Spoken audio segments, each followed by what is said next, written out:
Alrighty, howdy folks. Finally, we get to move on to chapter 3, and this chapter covers equivalence, loans, and bonds. Initially, in this particular section, of course, section 1, we'll just look at equivalence, okay? And section 2 would be on loans, 3 on bonds, and after that, we'll look at something called variable interest rate. Variable interest rate. Okay. Um, let's get on with this. In this section, we will focus on the equivalence, that is equal in value of two or more cash flows. I hope that makes sense, right? So what we are going to do is we'll look at we could look at more, but two cash flows. And we'll say, which option is better? Are they equivalent? Or when would these two options be the same? We have in fact done problems like this.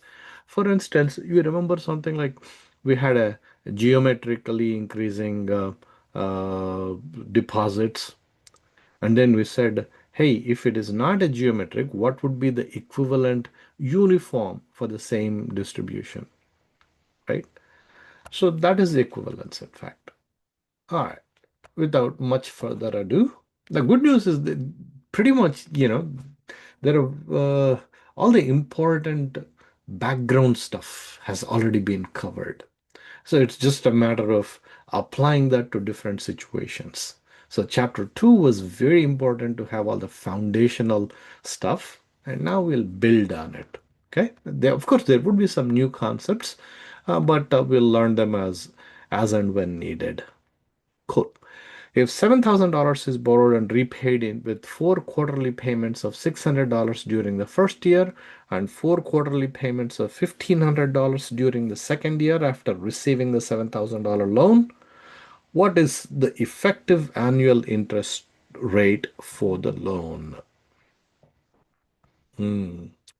Okay. I'm sure if you looked at it a little carefully after pausing the video, you do get some idea, but let's move on. So here is a good capture of what this is. $7,000 is borrowed. So that means as the borrower, you will have some money in your pocket, $7,000. But then you have to make four quarterly payments of $600. One quarter, second quarter, third quarter, and fourth quarter, 600. And four quarterly payments of $1,500 during the second year, right? One, two, three, four. After receiving, what is the effective annual interest for the loan, right? Uh, so let's think about this. What is the effective annual interest rate? Up until now, what has happened is they would have given us the interest rate, and they expect us to find the present value of these kind of things or the future value or something of that sort.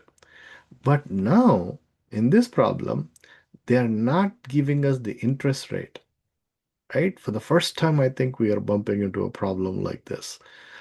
So how do we find that effective annual interest rate? That's the question. And yeah, this time period that you're seeing is all quarters, first quarter, second quarter, and so on. So 8 doesn't mean 8 years. Instead, it means 8 quarters, which is the same as 2 years. Good. All right. I just redrew the picture.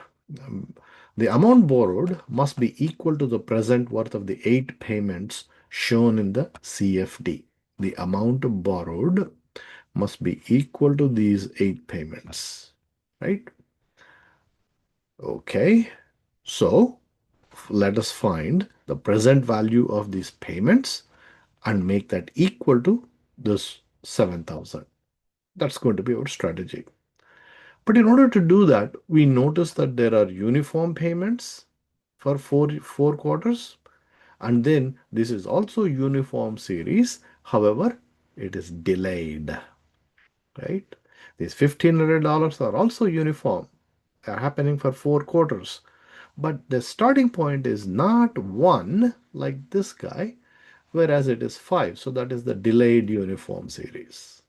Okay, cool. Now let's look. But we do not know the quarterly. So let's take the quarterly interest rate to be I. So the quarterly interest rate is going to be I. All right, which we don't know. We are going to find that value. So if we find the present worth of the uniform series, this is the formula that we have always used.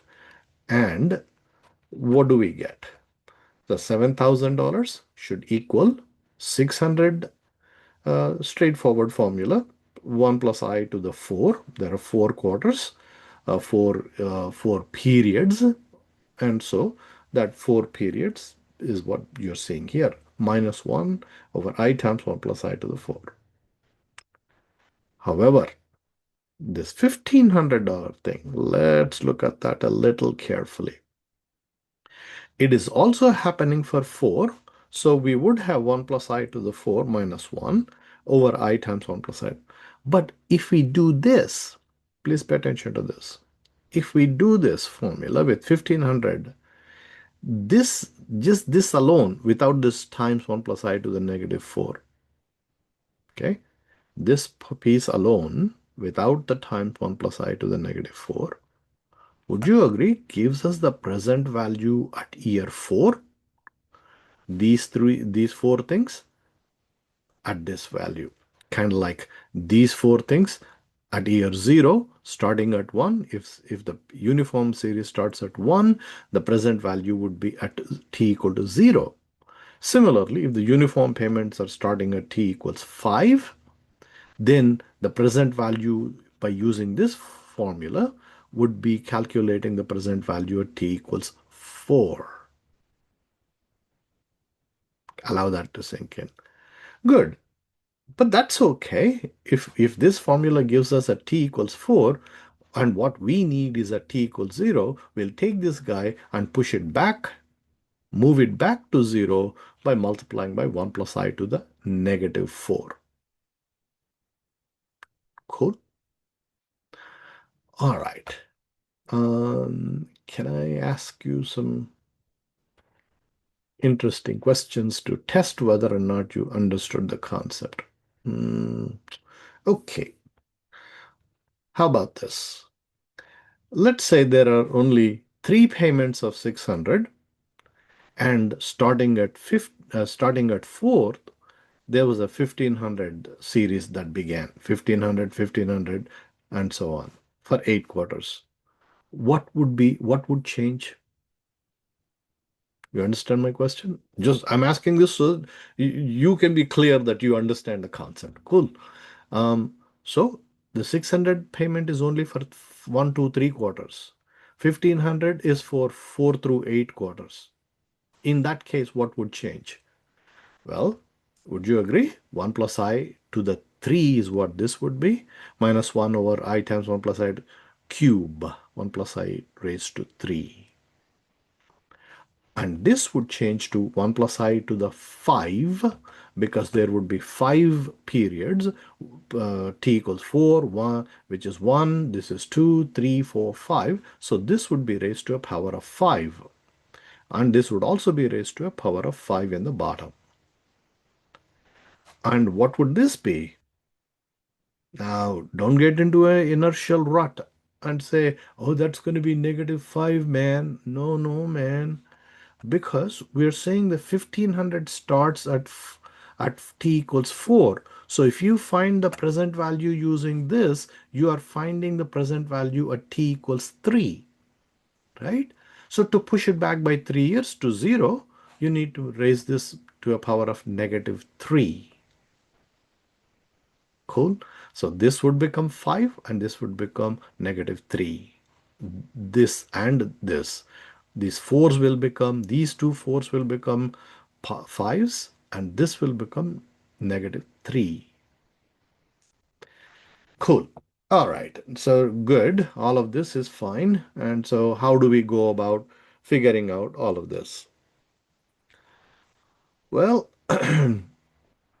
the only option Is can I say that is the only option? Yes, in a way, it is the only option.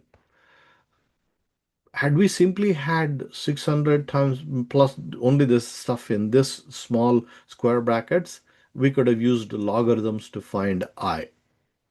But then the whole thing is being multiplied by this. So that throws a wrench into things. Okay. Um, so the only method is a trial and error method. Meaning you'll assume some value, check whether that is close to 7,000, close 7,000 or not. If not, just bump it up a little, and then you extrapolate and keep working trial and error method. Uh, what? Yeah. But the good news is if you feed all of this into an Excel spreadsheet, then you can change this. Or also, there is some kind of a seek function in seek, S-E-E-K, seek function in Excel that allows you to find the value of I. So, and if you do that, it turns out that I turns out to be 0.03514. Okay. Now let's pause for a second. What in the world does this number represent? Let's take the quarterly interest rate to be I.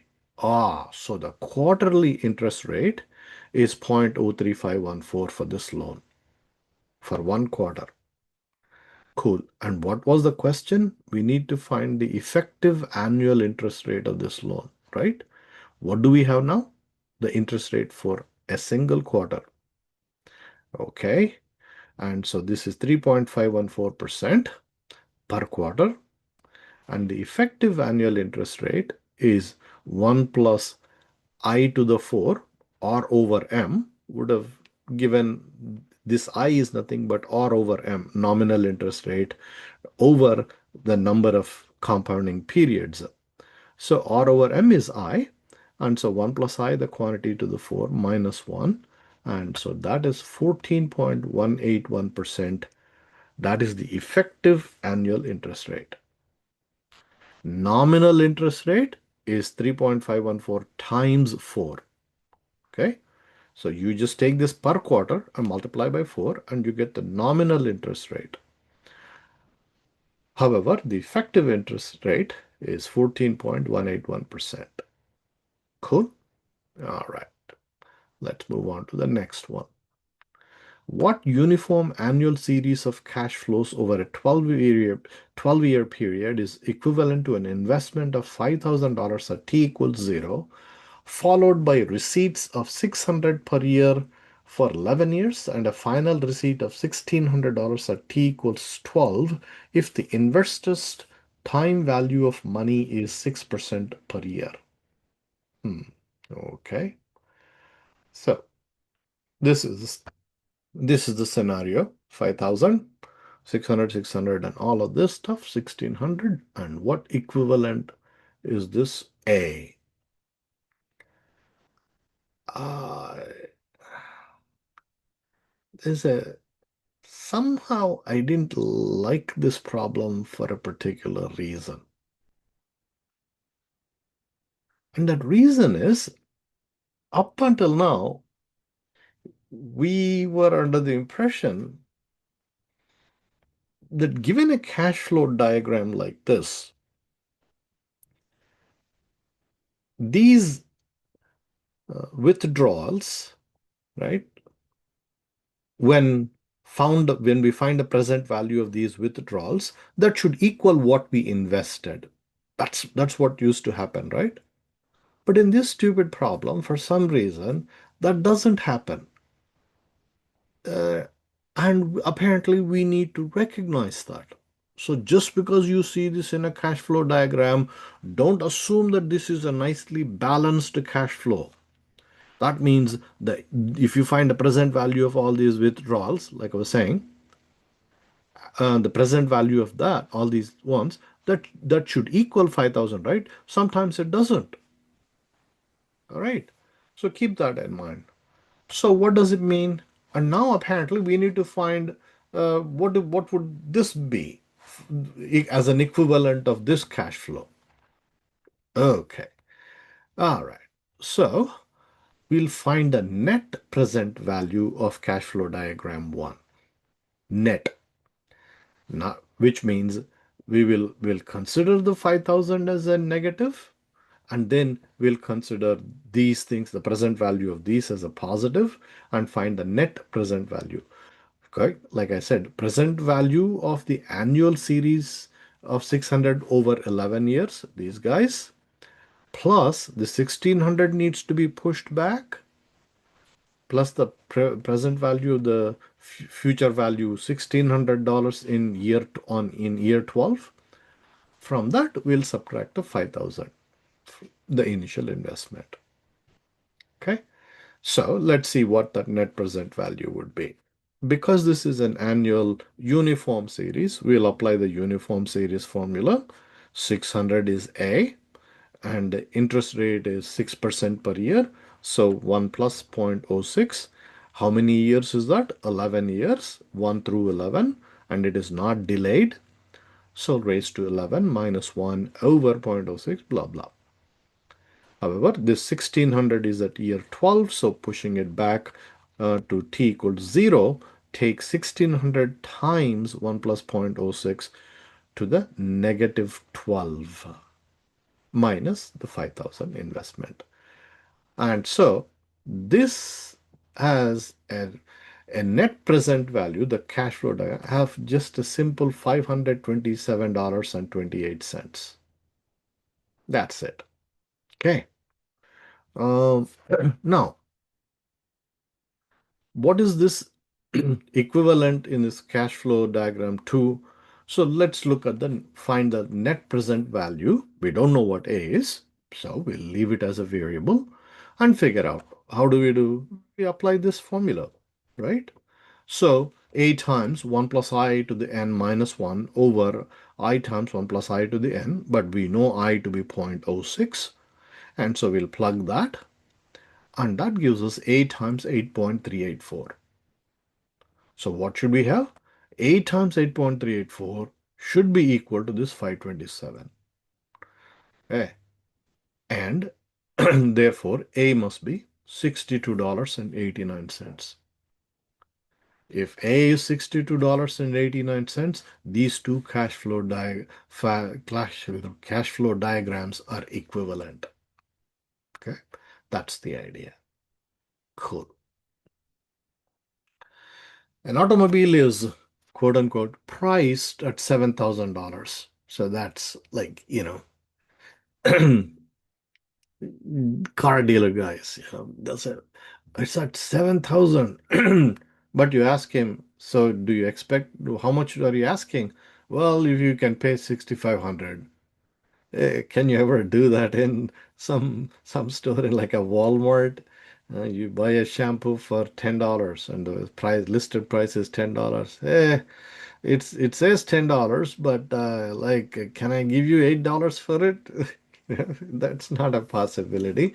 But whereas this automobile guy is a car salesman. Hmm. Less said the better.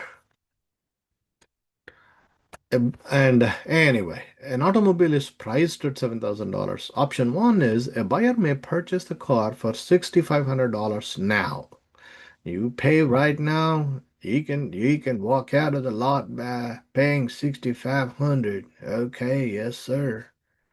And the second option is the buyer can make a down payment of $1,000 now, a down payment of 1,000, and pay the remaining 6,000, right? So the remaining is actually 6,000 because that's why they priced it at 7,000. Anyway, in 8 equal quarterly payments, that is over 2 years, at 8% per year compounded quarterly. 8% per year compounded quarterly. Cool. Which option is better? If buyer's time value of money is 10% per year compounded quarterly. Okay.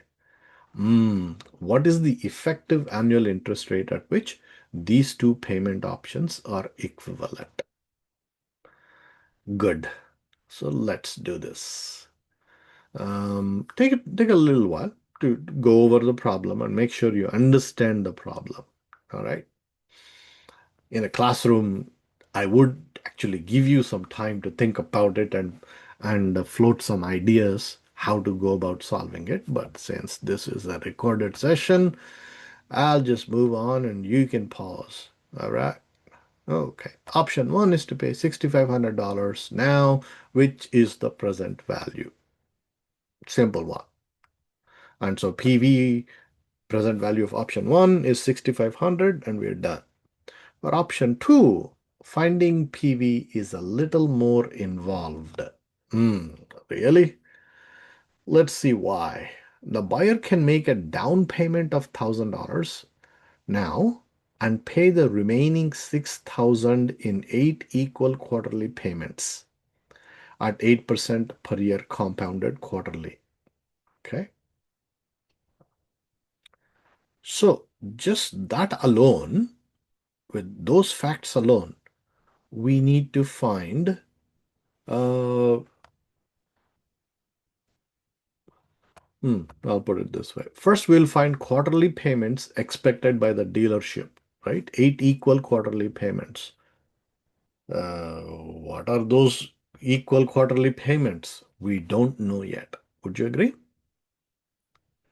And what interest rate do we use? That's the interest rate that the dealer charges, 8% per year compounded quarterly, right? So buyer owes at an interest rate of 8% per year compounded quarterly. We'll keep in mind the $1,000 down payment at t equals 0.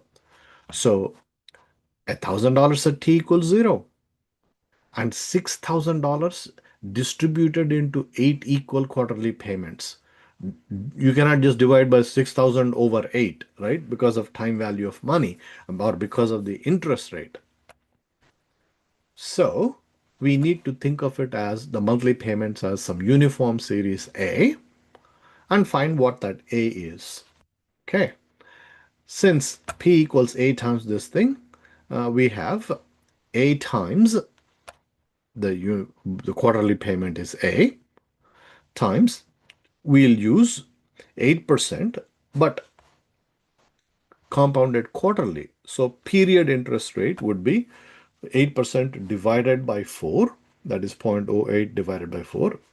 That's the period rate that we'll use in order to do these calculations. And this should equal the 6,000. Notice we should not make this equal to 7,000 because 6,000 is the one on which you have borrowed the loan. Effectively, you have taken only a loan of 6,000. So this is computing only for that loan that you took. So therefore, we should use 6,000. All right. And from that, we calculate A to be $819.06. All right. Okay. Now, the cash flow diagram for option 2 from the buyer's perspective is this. I don't know at what point of time I should have shown you this picture. Okay. Now my hope is things are a little more clear. Now I get it, man. I see a picture. So this is $1,000 initial payment, down payment, and then followed by this series of 8 payments at $819.06, right? And again, the time period shown is a quarter. Okay, now that we got this one, which option is better if buyer's TVOM is 10% per year compounded quarterly? Is there any way to do that? Now we can find the PV of option 2 for the buyer, the present value of option 2 of this guy, this distribution, for the buyer whose time value of money is 10% per year compounded quarterly. This needs to make sense to you. First, what did we do? Just based on the loan, we figured out what his cash payments would be. However, the buyer's time value of money is different from the interest rate that he got charged, right? So in a way, would you agree? Pay attention to this question. He got a loan of 8%, right? But his time value is 10%. So he's actually making money by borrowing money. He's making money because his time value is 10%. Okay, let me make it a slightly more concrete, I suppose. When we say the buyer's time value of money is 10%, what we mean by that is if he were to say loan someone the $6,000, he would be getting a 10% interest back. But when he took a loan of 6,000 from the dealer, he's only paying 8% per year compounded quarterly, right? So he's actually making money. Okay, so we should keep that in mind and figure out with what is the present value of this cash flow for based on his TVOM of 10%. So for that, we'll take the uniform series payment of 819. The thing is, we'll use 0.1 over 4. That is 10% is his time value of money. And so that divided by 4, because there are 4 periods, we are finding the period interest rate because the payments are every quarter, right? And so that's what goes in, and the plus the 1,000. So his present value of this option 2 from his perspective is $6,872.76. So using option 1, now let's compare the option 1 and this option 2.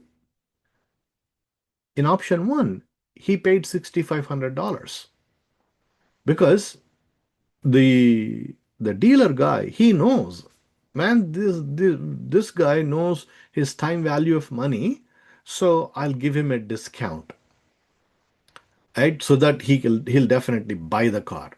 And so he gave a discount of 500 to begin with itself. And even though the car is 7,000, you just need to pay 6,500. And so you did that.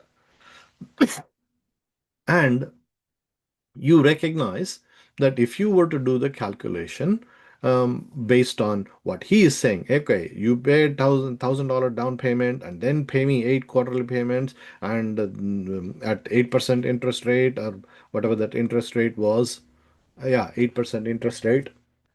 And so this guy goes, hang on, let me do my own calculations. And when he does, based on his time value of money of 10%, it is 6,872. So that car is worth, he's paying 6,872 by option 2. He would rather pay this guy, right? 6,500. So that's why he should choose option 1. Option 1 is better in this case, right? Take a good look at this problem. This is very nice. And then we were asked, when would the two payments be equivalent? For if his time value of money is what? In that case, whether he pays $6,500 by option 1 or the same amount, $6,500, right? Would you agree this 6,872 depended on the 10%? If this were to be different, would you agree that this number would be different? Are you with me? And what is that number where this would also be 6,500? That is what the question is asking us. Okay. So let's do that. Take a look at this for a second.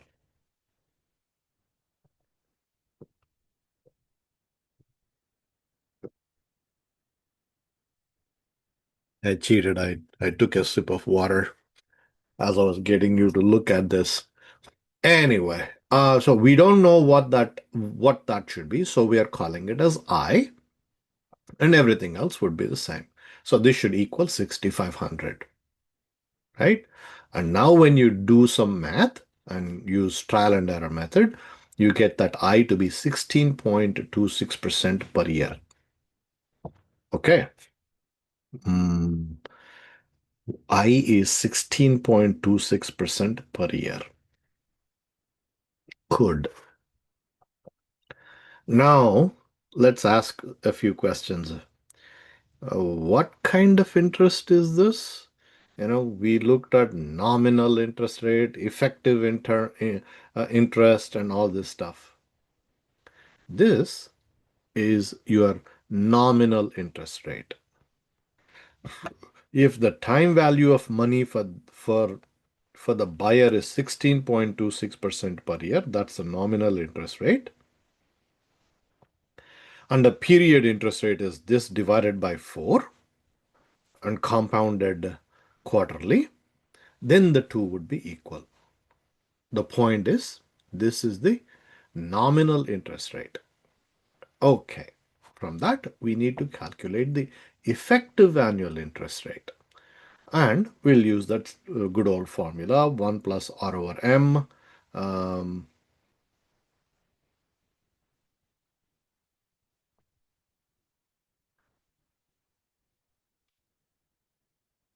yeah, and I is the nominal interest rate. So I is actually R, right, in this case. So I plus R over M. Uh, yeah, right. Man, even I was like, what? Yeah, now I'm clean. That's right. So when we say this I, perhaps, we should have made this into an R. Effective annual, not effective nominal interest rate of R. That would have been better. Yeah, R would. Tell you what, I'll just go ahead and fix it right in front of you because I don't like it. This adds a lot more clarity, I suppose. R over 4 plus R over 4. I'm sorry. And this is R. And then I need to delete that. And so if I go here, now I'm in business. Save.